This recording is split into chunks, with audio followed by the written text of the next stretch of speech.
Hi hello welcome to my channel queen of chatters. ఈరోజు ముఖ్య అంశాలు ఏంటి అంటే స్ట్రెస్ని అవుట్ చేయడానికి చాలా కొటేషన్స్ ఉంటాయి. ఏంటి, జనరల్గా ఫోకస్డ్గా ఉండండి, కూల్గా ఉండండి, ఓవర్ థింక్ చేయకండి, ప్లెజెంట్గా ఒక దగ్గర కూర్చోండి, మెడిటేషన్ చేయండి, ఇట్లాంటివి ఉంటాయి స్ట్రెస్ని అవుట్ చేయాలి అంటే.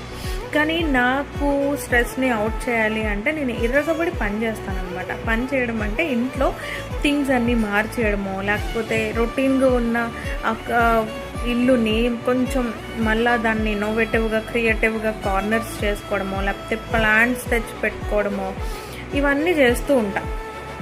ఒక్కొక్కరికి ఒక్కొక్క రకమైన ఒక వర్క్ ఉంటుంది. ఒక స్ట్రెస్ వచ్చినప్పుడు ఇది చేస్తే నాకు కొంచెం రిలీఫ్గా అనిపిస్తుంది. కొంతమంది తింటారు, స్ట్రెస్ అనిపించగానే వాళ్ళకి ఇష్టమైన ఫుడ్ తింటారు. కొంతమంది ఏంటంటే వాళ్ళకి ఇష్టమైన ప్లేస్కి వెళ్తారు, లేదంటే కొంతమంది జిమ్కి వెళ్ళడమో, మెడిటేషన్ చేయడమో, ఏదో ఒకటి చేస్తూ ఉంటారు.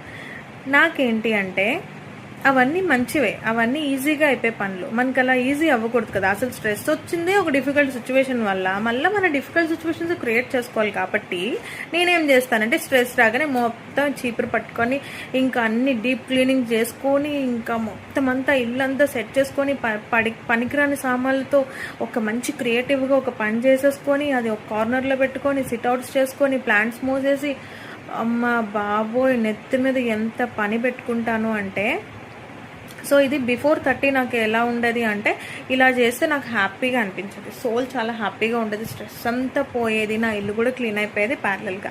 కానీ ఇప్పుడు ఆఫ్టర్ 30 ఏంటి అంటే మెంటల్ స్ట్రెస్ని పోగొట్టే ప్రాసెస్లో ఫిజికల్ స్ట్రెస్ని కోర్ నుండి తెచ్చుకునే పర్సన్ అనమాట మనం. ఇప్పుడు ఈ ఫిజికల్ స్ట్రెస్ని ఎలా బయటకు పోగొట్టాలా అని ఆలోచిస్తున్నాను.